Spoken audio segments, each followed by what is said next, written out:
great Sunday. And Sunday, a YouTube Live where the day is all about you and answering your automotive questions, getting your vehicle back on the road. So, as soon as I can actually get to the video myself, uh, here we go. All right. I always like bringing it up myself, as always, guys, because I love seeing the chat. I love seeing your guys' questions. I want to see who's all out there, what questions you guys have with your vehicles today, and what's going on. So, as soon as you're online, hey, let me know. Remember, we're doing a raffle today, guys. And it's for some nice super clean stuff, okay? Super clean.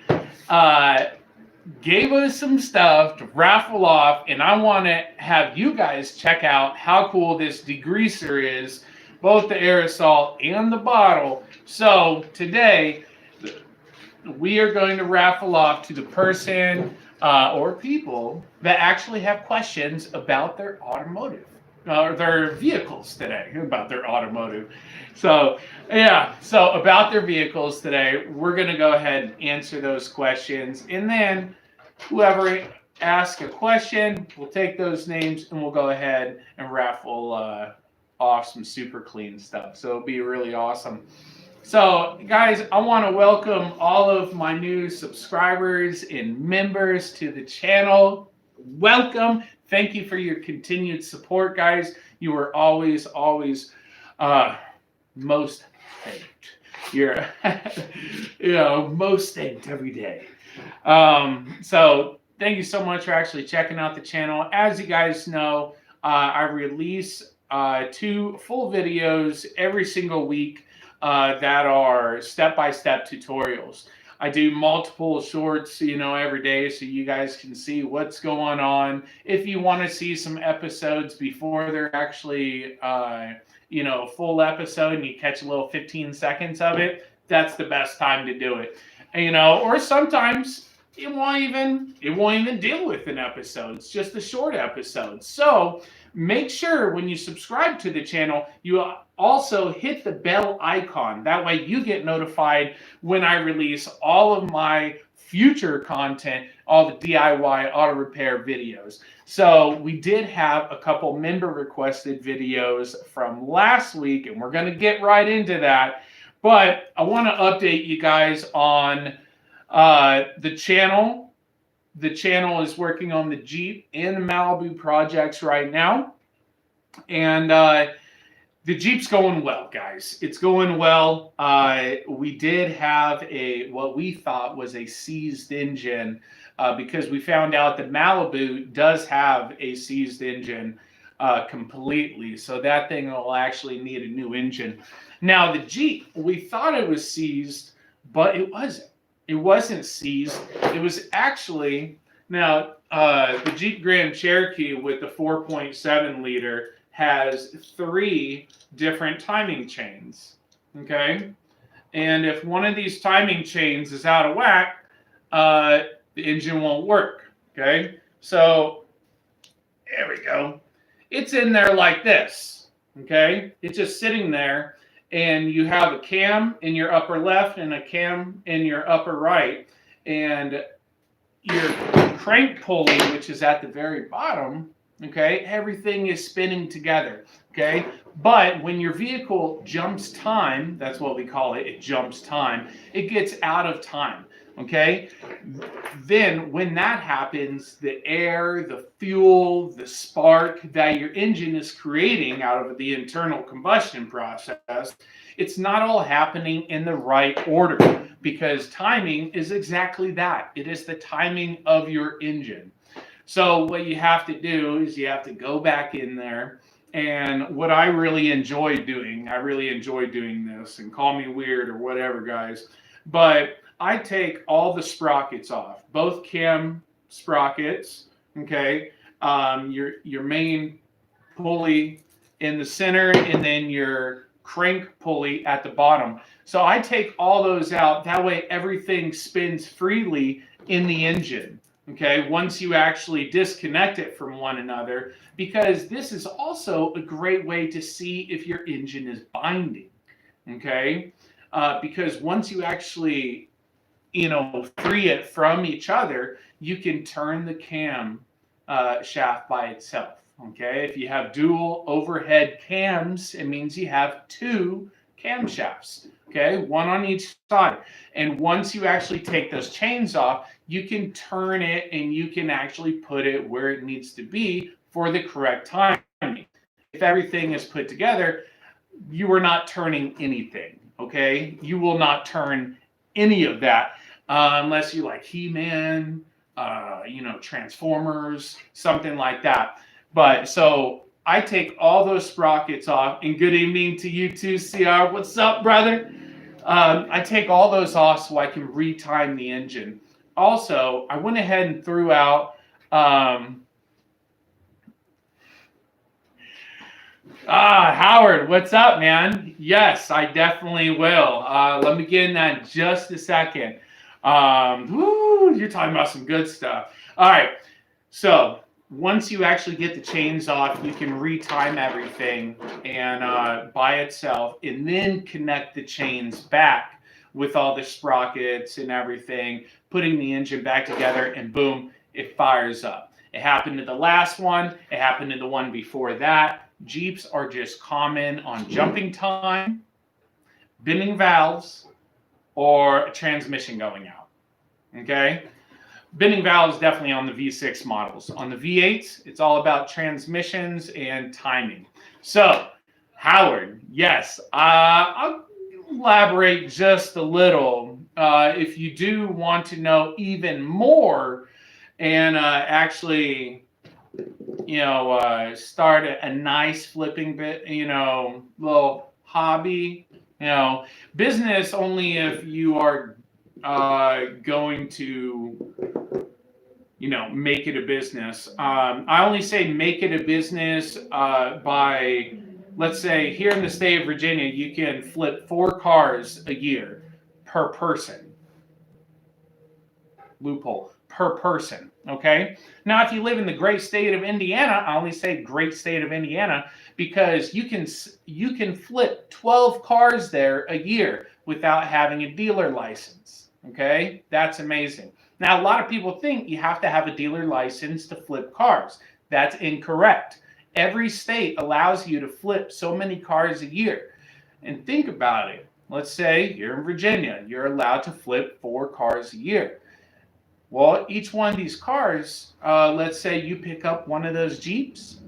Those Jeeps sell in between $4,500 and $6,000 a piece.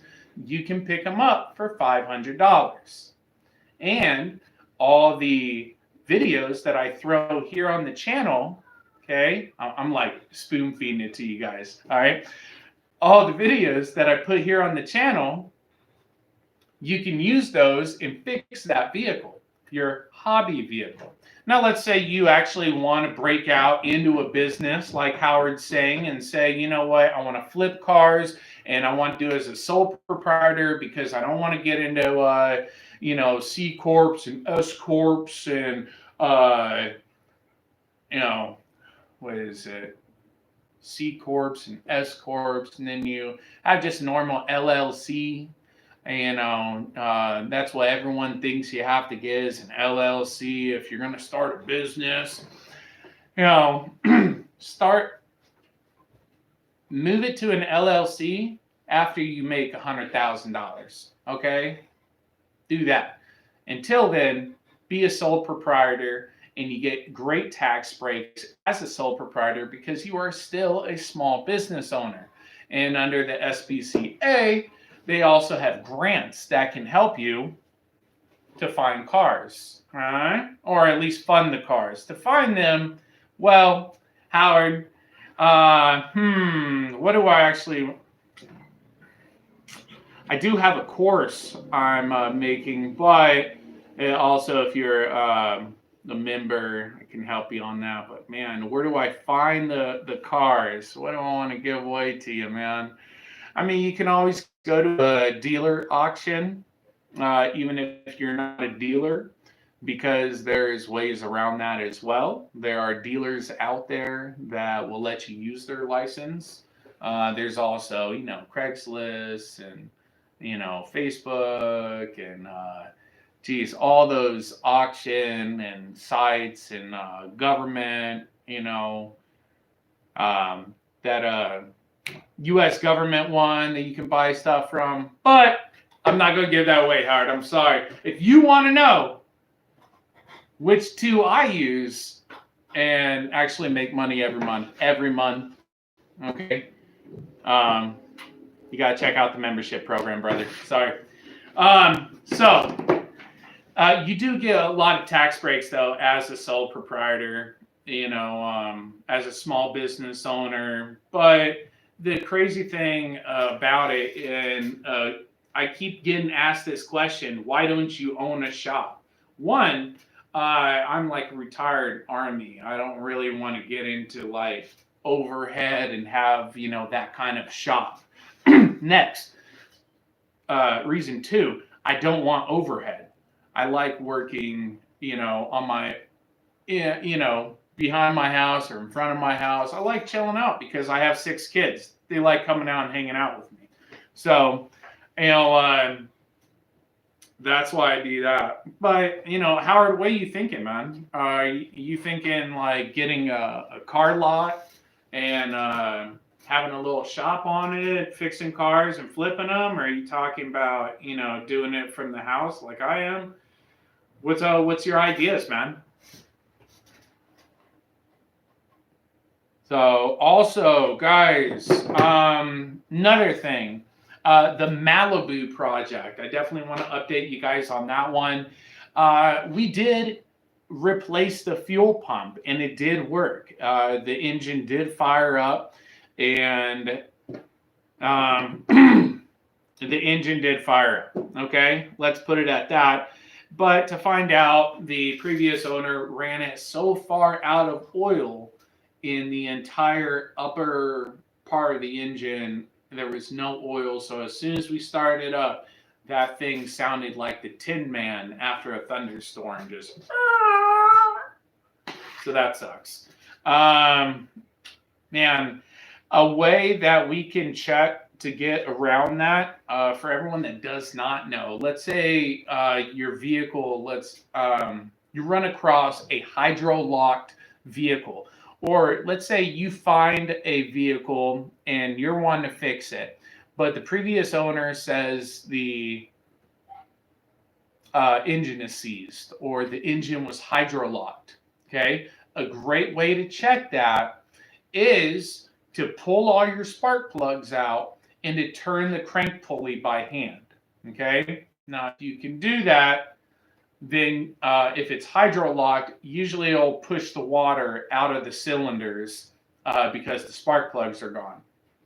Now, if your engine, let's say, seized because of oil not being there, okay, the way you're going to get around that is go ahead and pull the heads off, get them all oiled up, and then go ahead and turn the engine by hand without the heads being on. That way you can free up those pistons as well. Other people would just say, you know what, that's not worth my time. I'm just going to go ahead and replace the engine, and it's going to save you time. It does, but it also costs more money. So it's a catch-22. And give and take there, what's your time worth, really? All right. All right.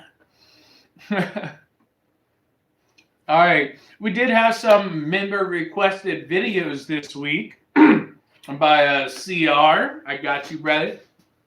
They are actually releasing this week.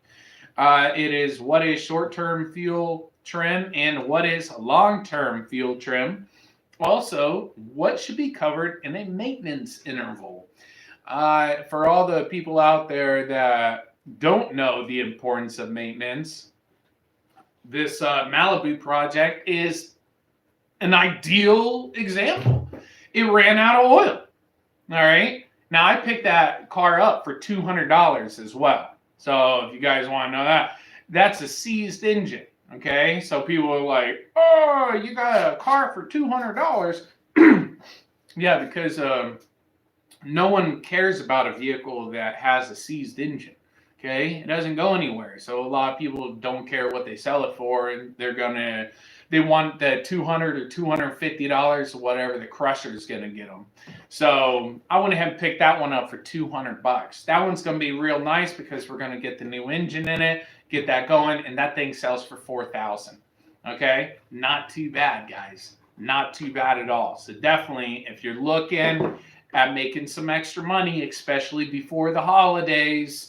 I mean, it's October, guys. If you haven't done your Christmas shopping yet, hey, it's coming up. It's coming up, all right? So definitely, actually, I was thinking about that earlier. I'm coming out with a couple episodes for Christmas, and we'll have some awesome tool ideas in those episodes as well. So definitely stay tuned for those. Who knows, you might see a tool that you don't have in your toolbox. Now's the time. You know, there you go. You'll be like, oh, I love that. There you go. So, the washing out the engine bay without covering the electronics, I still have that episode to make, CR, so don't worry about that one. I got it coming up. It's only taking me a second because I have to go buy a new garden hose. Unfortunately, the last one got stuck on something, or I forgot the excuse one of my children gave me, but it no longer is with us. So we have to get a new one. No problem. You know, I think the garden hose is usually like a yearly, update you have to do to your house anyways. Did you get the new garden hose in 2021? Yeah, I did. All right. So that's about the Malibu, about the Jeep. I'm getting pressure from the wife. She wants to do one more project for this month, and I don't know what it's going to be yet. I got to finish up the two I got, or at least one to get the next one. So, guys, what questions do you have about your cars? Are your cars acting up right now? Is something not going on? Are you getting an engine code right now? You don't know what to do, and the mechanic at the shop said, hey, come on, bring it in. Free diagnosis. You know why they say free diagnosis? Because they know you're going to get it repaired with them, okay? Every month, I have to get vehicles re-inspected, okay? I have to get them re-inspected, and I go to the same shop to do it. And we have an understanding. They know who I am, and I love going to their shop. Their mechanics are great guys. I take them donuts and stuff like that, but I only go there to get my inspection done, all right? Now, you got to watch that when you get inspections done, state inspections, okay? Because some of these shops are crooked. Okay, and what they're going to do is they're going to put a bunch of stuff that you have to get done on your state inspection. And you have to get it done before you get it, right? You get your tag. They want you to get the work done with them, okay? That way they can make money. They don't make money on a state inspection. They make money on the repairs that come from the state inspection. So I had to go ahead and tell the shop, hey, I love coming to you guys, but I'm not going to get any of the repairs done with you guys. I do it for my channel. Oh, okay. Every single time. No random, that bulb is burnt out. No, we're going to fix it right there. Right there. Let's fix it right now. I got a bulb in my pocket. What do you know? Pop, pop, pop. All right. CR, what's up, man? What can happen if I accidentally forgot to put the radiator cap on while driving? All your coolant is going to spray out the radiator because remember, your cooling system is a pressurized system, okay? And that cap is on there because this is going to surprise you guys. Did you know that your engine can overheat if your radiator cap is bad? Isn't that crazy? Because there's a pressure check valve in that radiator cap, okay? That's why a great indicator to tell if your radiator cap has gone bad, you see that little silver button in the center? That's the top of that check valve, Okay, and if you see a lot of white around the top of that radiator cap, okay, around the center button, that means that your radiator cap has been releasing pressure and is about to go out. Okay, it's not keeping pressure anymore, it's just going. Okay, so get that replaced. That will cause a vehicle to overheat if it does not have a good radiator cap. Let's say you have a good radiator cap, and just like CR, you didn't put it on. Well, all that's going to go out, and you're going to lose all that coolant. Sadly, but it's a pressurized system, so it's going to just, like Old Faithful, right out the top of the radiator, and it's going to cost you money to get the coolant back. So that would suck. So that, but you would overheat with a radiator cap as well if the radiator cap was bad. So I love it. I love it. So what other questions you guys have out there? Is your vehicle working right? Do you want to know how to increase the fuel economy of your vehicle? I was actually thinking of making an episode on that one too. I love that. I would actually increase in present day now is my fuel on my expedition. You know what I mean? Fuel is just getting so expensive, but it's cool because a great thing on the edition with the EcoBoost engine. I checked the miles per gallon that I was getting, the average, and I usually do city driving anyways. I'm catching the same fuel economy that I was getting in my Chrysler Town and Country. That's not bad. I like that. And it's an SUV. Fit more people. It's bigger off the ground. You feel like you're towering above other people. Like, ha ha, you're way down there in your Prius. No, I don't know. You're way down there in your Prius. No, I don't know. I love it. All right, CR. Not so long ago, I had poured the orange is expensive, I know. A 50-50 antifreeze because it was empty in less than a month. It's getting empty, very low on antifreeze, so now I use distilled water. That's a bad idea. Very low on antifreeze, so now I use distilled water. That's a bad idea for one, to use water. Okay? Do not just use straight water. I'm sorry that you lost some antifreeze, but great tip, guys. Do not ever use water. Remember what I said. The coolant system is a pressurized system. What happens when liquid water, H2O, gets hot? Starts to boil, right? Starts to evaporate, starts to make steam, okay? When it makes steam, this is a pressurized system. Now is no longer filled with liquid. It is now filled with a pressurized gas. You understand? Okay? Never use water, guys. It will damage your cooling system. Okay? All right, so let's go back to the original question, CR. I'll read the question again. Not so long ago, I had poured 2 orange gallons of 50-50 in the engine because it was empty. In less than a month, it's getting empty, very low on antifreeze. So now I use distilled water. Okay. First question. Did you fill up the system all the way when you saw the reservoir low? Because the reservoir wasn't low. It was empty. So now you have an air pocket in your system. And what you need to do is fill the reservoir back up, start up the vehicle, let it run for 10-15 minutes until it gets to operating temperature. Operating temperature on your van is going to be about 210, 215. Okay, because even though it's a minivan, it's still made with a bigger engine. So 210, 215 is when your thermostat should actually open up on that engine, CR. Okay, and that's when you're going to find out if your coolant reservoir is actually full. Okay, because once that thermostat opens up, it's going to suck everything it needs into the engine. So all that air pockets are going to go back to the reservoir and empty out your reservoir. So definitely watch that, because you want the air pocket out of the system. Because if there is an air pocket in the system, your engine's going to overheat. Just a small air pocket is all it takes, guys. Boom, overheat. Okay? So definitely watch that, man. Now,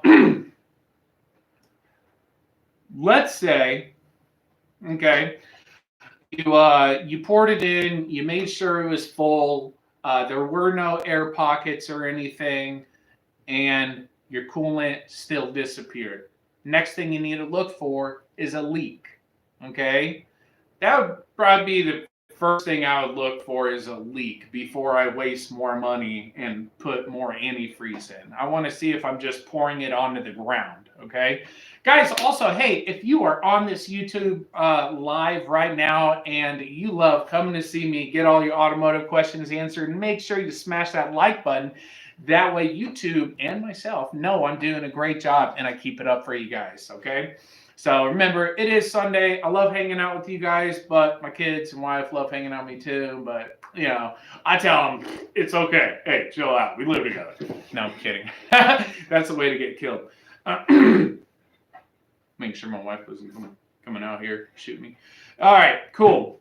Yeah, so CR, that's what I would check for. Next is, do you have a leak?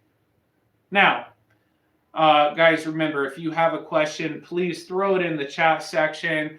I'd love to answer your question, get you guys back on the road out there. Also, remember, asking a question enters you for the raffle tonight.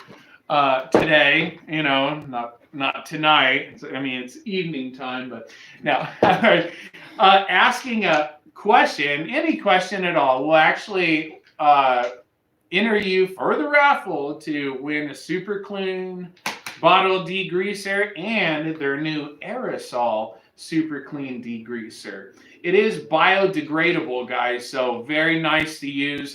I love using it. I use it to actually clean the vehicles. I use it to clean the engine, a lot of stuff. So, guys, hey, if you want entered on the raffle to get yourself some of this biodegradable super clean, ask a question, guys. I'm here for you. All right, CR. I have spent a lot of money on antifreeze, and it's gone too quick. Not even a month it lasts me. I don't understand. Let me close that window right there. Apologies. People are always messaging me. All right. So, CR, obviously you've already checked for a leak. And you went ahead and topped up the system. Okay. Last thing you need to look for, guys, and this is why I say it's the last thing, because it's nothing any of us like doing. You need to see if out your exhaust you are getting a white smoke. Okay. Now, I'm not talking about first thing in the morning or you haven't started the vehicles in days. I'm talking a white smoke consistently. Also, you have to watch that, because I know it's becoming cold out there here in the States and everything. And Canada, I'm sure you guys already got your first snow. So when you're outside, it's going to be, you know what smoke looks like when it's condensation smoke.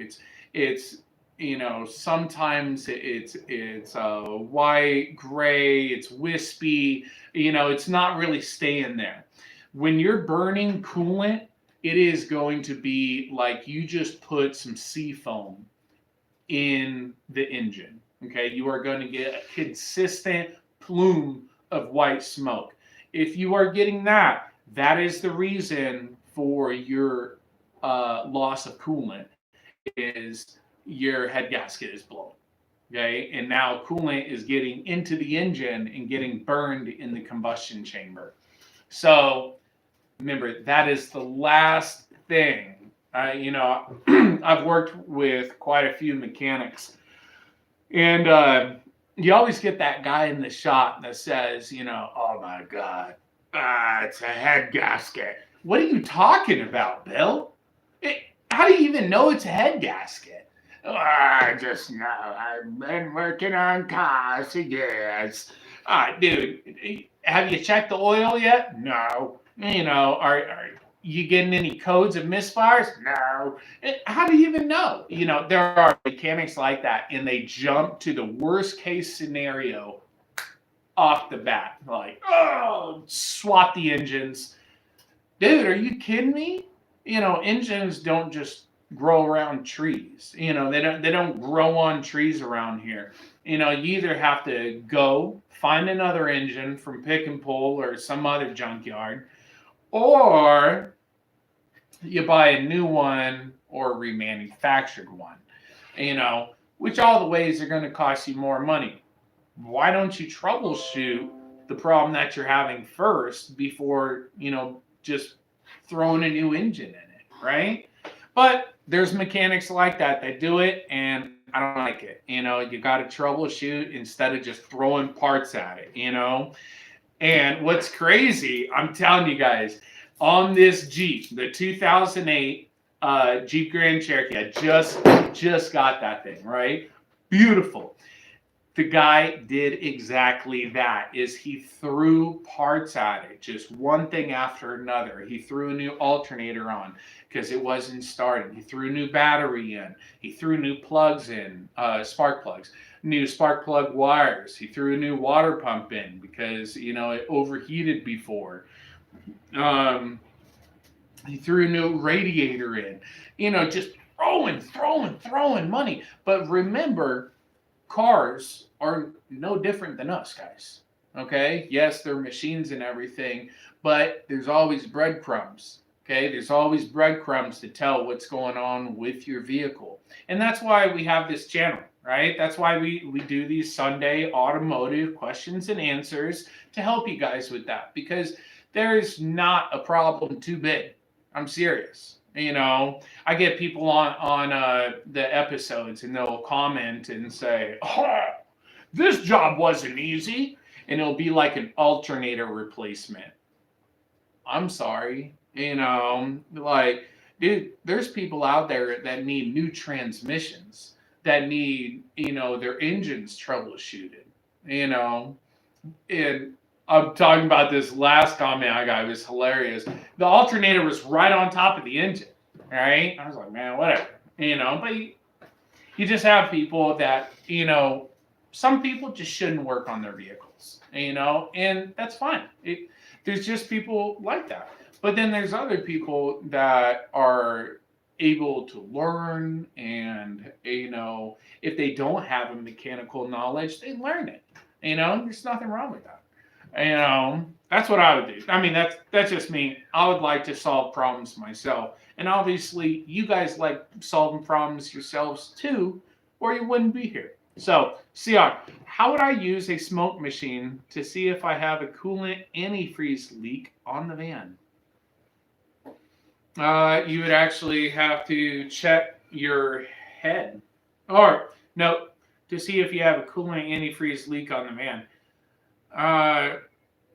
Well, you already got to know if you have a leak because it'll be leaking out. So, I mean, yes, you can use a smoke machine, or it's only going to take you like 5-10 minutes. Look in there with a flashlight and see if you see any dampness around the radiator coolant lines. If you do, then it's a good indicator that the leak is coming from there. Now, remember, on the old rubber hoses that used for coolant lines and everything.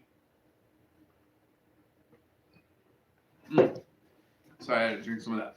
It's passion fruit. I was like, I thought it was like dragon fruit, I don't like dragon fruit, but a little random stuff for you guys right there. All right, so CR, remember on those old coolant lines, they dry rot, they crack. When they crack, they start to leak. And they crack the most around those hardcore metal clamps that everyone puts on their coolant lines, okay? So check there first, man. That could be a great spot that you're leaking. Next, But if you want to use the smoke machine, take your radiator cap off, stick the hose in, and plug it, and watch where the smoke comes out. Be easy. All right, Howard, what's up, bro? 2000 Jeep Grand Cherokee. Should I replace the transmission or rear end first? Transmission's gonna be really easy on that one. All right, I got a buddy out here in Virginia. That dude on the 2000, not. I'm only guessing that you had the 4.0 inline six in that Jeep, and if you do, pulling that engine and transmission, this guy out here does it in an hour and a half. It's insane.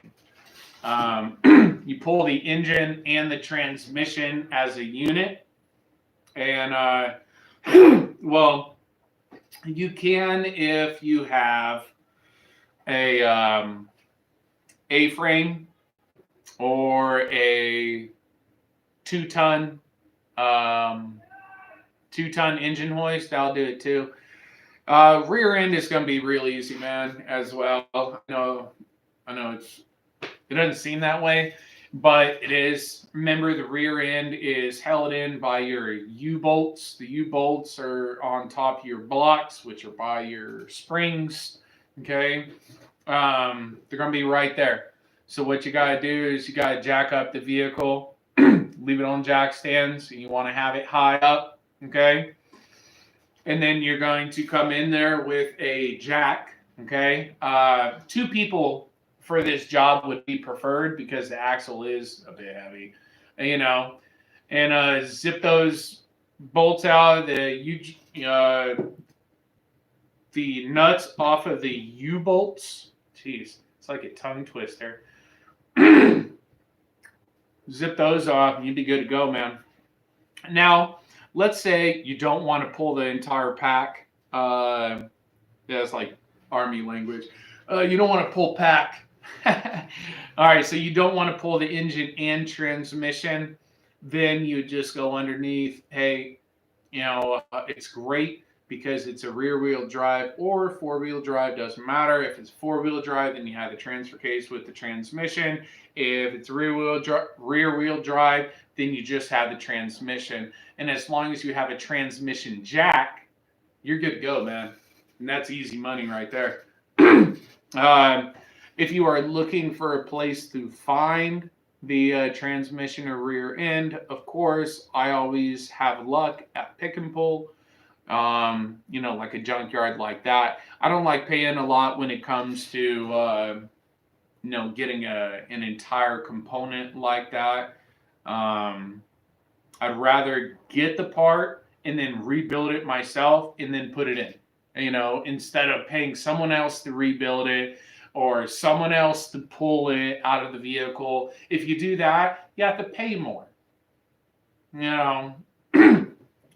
Call me stingy, but I'm trying to make money. All right? All right, CR. I have the black rubber cone that is used with smoke machines. Could I stick that onto the radiator where the cap goes after removing the cap? Yes. Yes, you can, CR.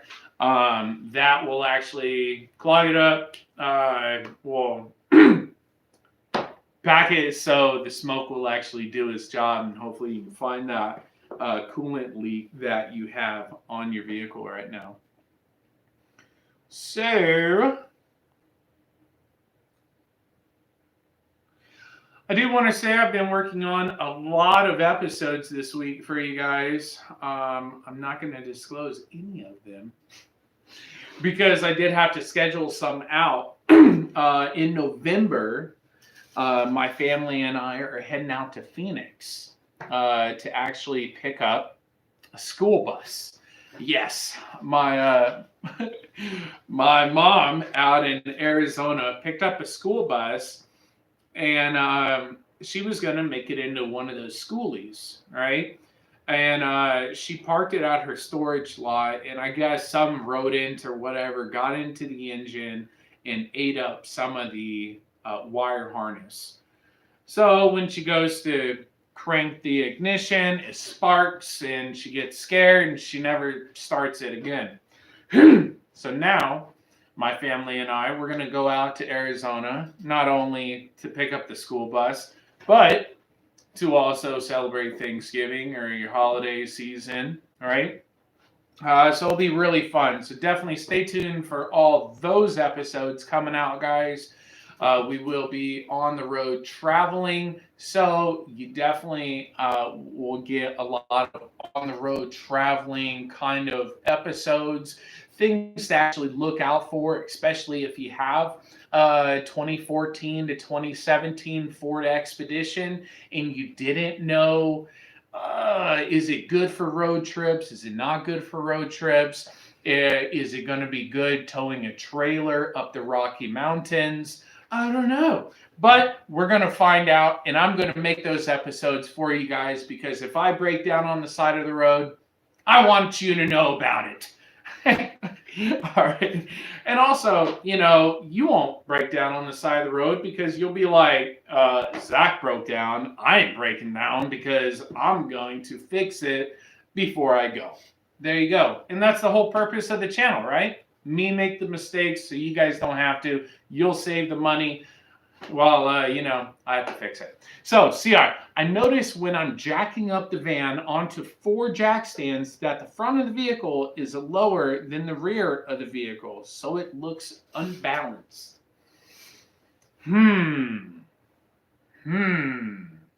Well, are you using the frame that I pointed out in... That episode's not live yet. Man, I'm terrible at surprises. I'm not going to tell you. All right, I'm going to tell you that one, guys. Whatever. All right. CR has a 2003 Dodge Caravan. Now, he has asked me for a 2003 Dodge Caravan Jackpoint location video for a minute now. So I got you, brother. That one's coming out, and I'll even tell you when that one is coming out. Let me see here. That one.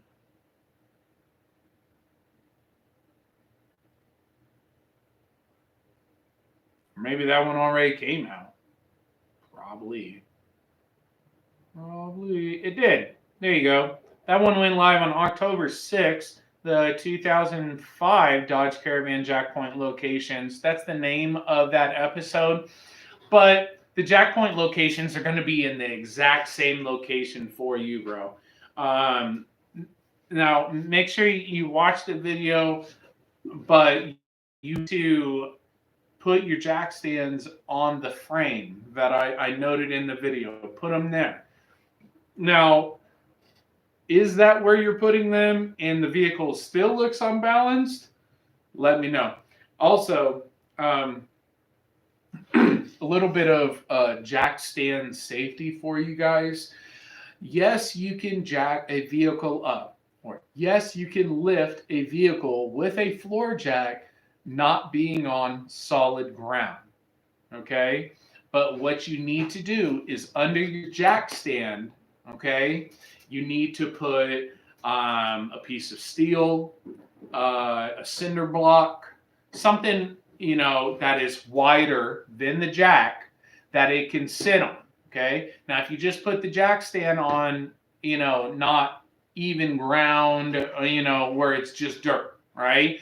The jack stand's going to sink in the dirt, guys, okay? So, no worries there. That way, you guys always want to actually look out for that. Lifting a vehicle.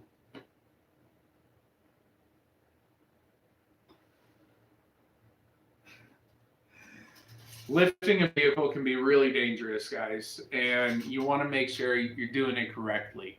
I've seen people not lift things correctly, and the vehicle has landed on them, or a piece of equipment has landed on them, and it's always ends the same way, and it's a trip to the hospital or the morgue. So definitely, guys, lift safely always. Joseph Rete, what is up, brother? Best makeshift solution for oil leaks. Could really use a hand right now. Brother, the best way to solve an oil leak is fix the problem. Okay? I have tried those little, cut a corner oil leak stop, it's what's that? Freaking where are those little nanotech, right? And they're like, oh, the nanotech, it will stop the oil leak. And don't get me wrong, okay? I know what you're saying, Zach. I hate you, man. I just asked for an easy way to fix oil leaks. I've tried the oil leak solution, man, and it just doesn't work. It hasn't worked for me, and I don't like that way because it's a temporary fix. I'd rather fix the problem, that it's having. What what oil leak are you having, Joseph? And also, what's the year, make, and model of your vehicle? I'll see what I can do. Help you out, brother.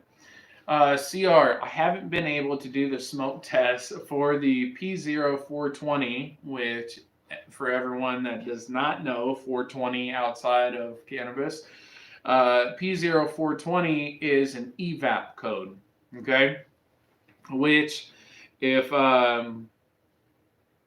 you live in a state that does a lot of smog tests, your evap can hold you back from getting your state inspection, can hold you back from your plates, everything. So definitely, if you get a P0420 code, that means you have an evap problem, and it could mean anything from a fuel cap being bad and it's not sealing properly, or you could have a vacuum leak in the engine, or one of your evap components on the vehicle could be malfunctioning. So it's all over the place on that one.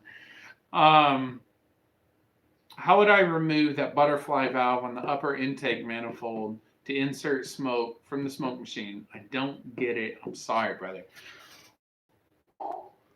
No worries, bro. It's okay. It's okay. Now remember, your throttle body is on top of your intake manifold.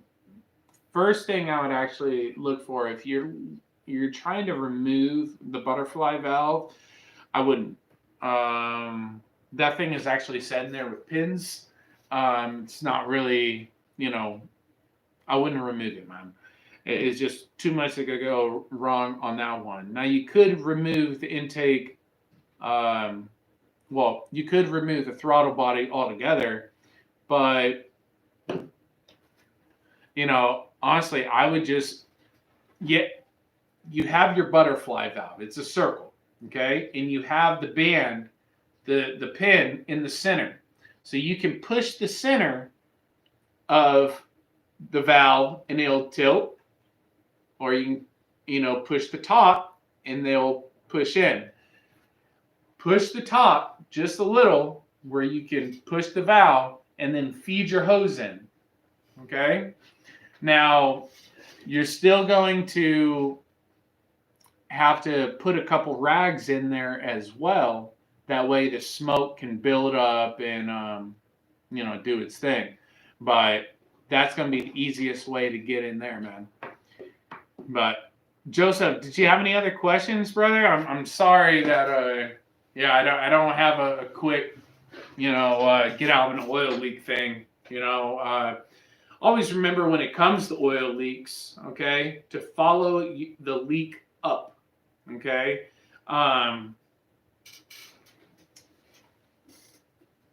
Let's say you have a leak at the top of your engine that's running down, and let's say it's the valve cover is leaking, okay? Valve cover, once it leaks, it's going to run down the head, and then it's going to leak on starter, it's going to leak on the axle, it's going to leak on the ground somewhere.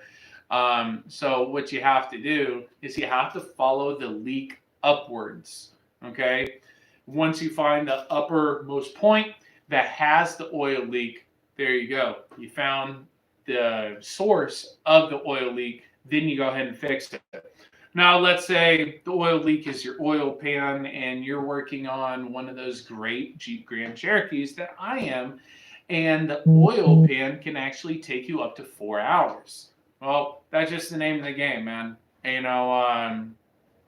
That's why everyone doesn't fix their own vehicle, is because some of these repair jobs can take quite a while. So, you got to weigh it out, really. But that Chevy Malibu, that oil pan was 8 hours long. Okay, that was insane. But you know what? We still got it done. So that's what's awesome. Most oil pans are really easy to get done real quick, but nope, not Jeep. Not Jeep and not Chevy for some reason. They really wanted to give us a fun time on that one.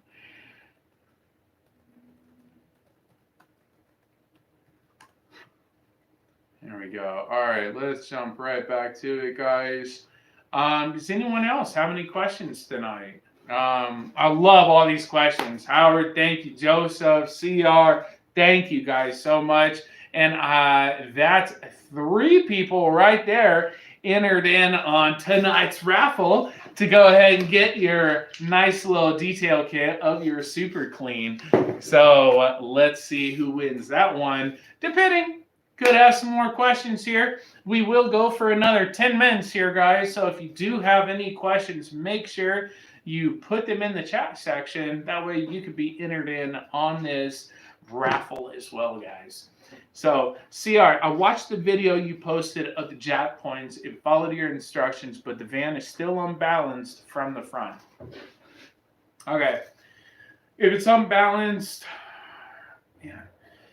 try to move your jack stands a little forward. What could be happening? Remember, even though it's a minivan and it's meant to haul cargo and all that stuff, the engine is still the heaviest point. And if you have your jack stands too far back on the center of balance, the center of the load, it will teeter forward.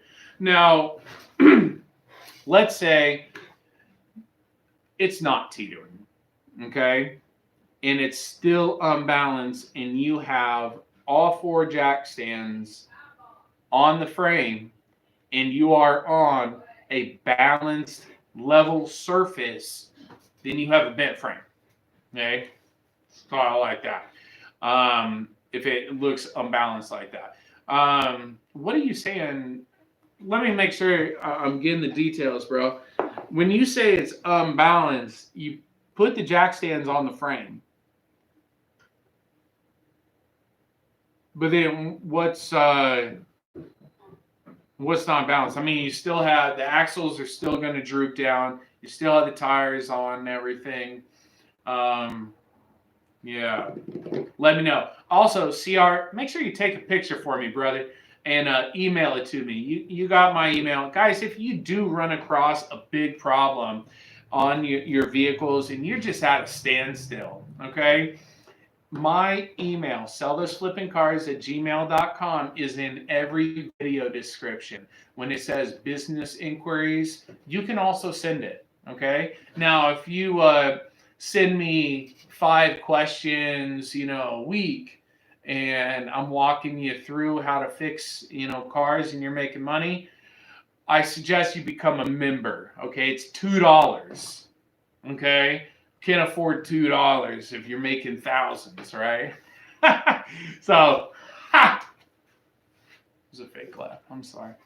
All right, Sierra, let me know if you have any other questions, brother. Joseph and Howard, if you guys have any other questions, let me know. Howard, yeah, transmission or rear end first? I'm still looking at that question, man. And yeah, I'd probably do the transmission first. I would do it because it's harder than a rear end. Don't tell anyone else that, but the rear end to me is not that hard. The transmission is a little bit more. The bell housing bolts can send you for a twist. Everybody loves the bell housing bolts. Then you got to deal with the torque converter not falling and killing you. You know, it's one thing after another, right? But to me, I would do the transmission first. It's the hardest thing, and you know, I like to live life like a band-aid. Just rip it off quick, get it over with. Instead of it's pulling my hair out. Yeah, it's going to. All right, CR, like the front of the van is leaning forward, down instead of up, like the rear.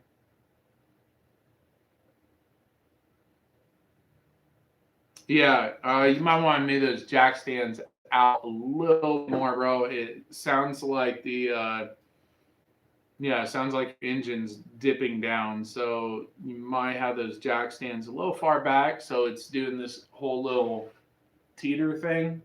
So definitely check that out, man. Make sure that is that's sitting properly. Okay. All right, 1 second.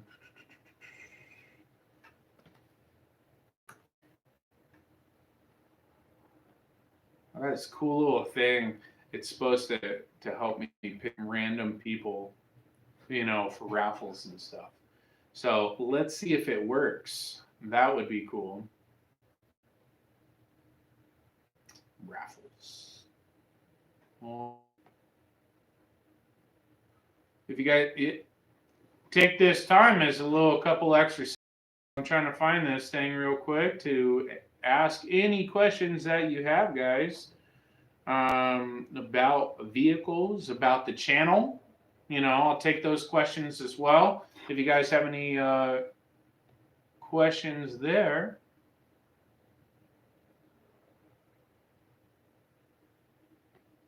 This thing. Where is this thing? Hmm.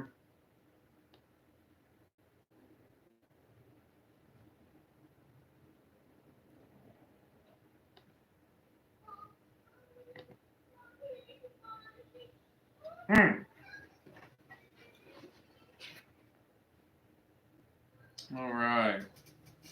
Well, let's go ahead and pick today's winner.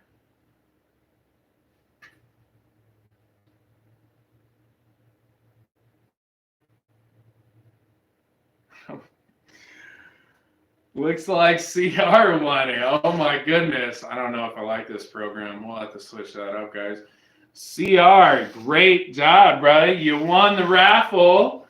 And this new degreaser is going to be heading your way, brother, straight from Super Clean. So congratulations. Woohoo! CR.